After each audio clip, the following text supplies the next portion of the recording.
тәуелсіздікке қан төгісіз бейбіт түрде қол жеткізгеннен кейін ғана елімізді әлемнің өркениетті мемлекеттерінің қоса алдық. 32 жыл ішінде тәуелсіз қазақ елін қалыптастырып, нарықтың қиын өткелдерінен аман-есен өткізіп келеміз. Осы кезеңде Қазақстанды дүние жүзі мемлекеттері танитындай, сыйлайтындай деңгейге жетті. Қазақтың еңселі егеменді кенеттен кең әлемге керек емді мұхиттың ар жағында жатқан жұрттар таныды тепе-теңге деп керек емді.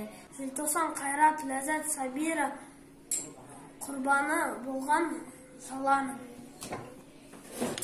Қасиетті Қазақстан мекенім, ақиқат алтын бесік екенім.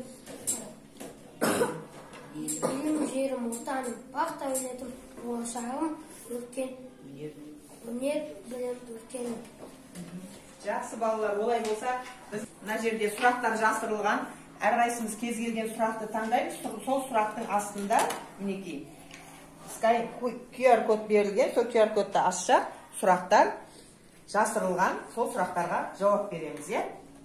Сұрағын таңдай ғой. Нешінші сұрақ? 6-шы сұрақты таңдады мінекей. Тәуелсіз елдің басты белгілері қандай деген сұрақ берді. Қазақ тілі, ту, әнұран, елтаңба. Дұрыс айтасың, е? 5 арысты ата дейді.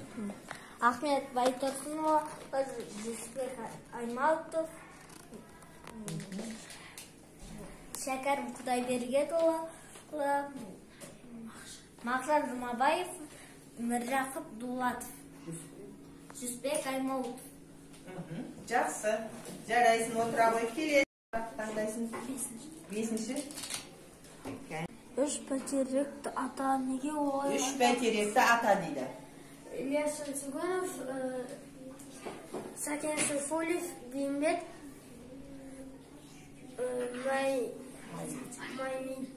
Бейімбет Майлин, Сәкен Сейфуллин, Ильяс Жансүгенов екен. Жақсы, отыра қойып. Қай сұрақты таңдаймыз? 1-ші сұрақты таңдадың ба? Олай болса, мына QR кодты. Қазір сұрағымыз ашылады. 7 атаны ата дейді мінекей. Әке, бала, сөбсе, Немені? немені. Тоже. Тоже. Керемет балалар.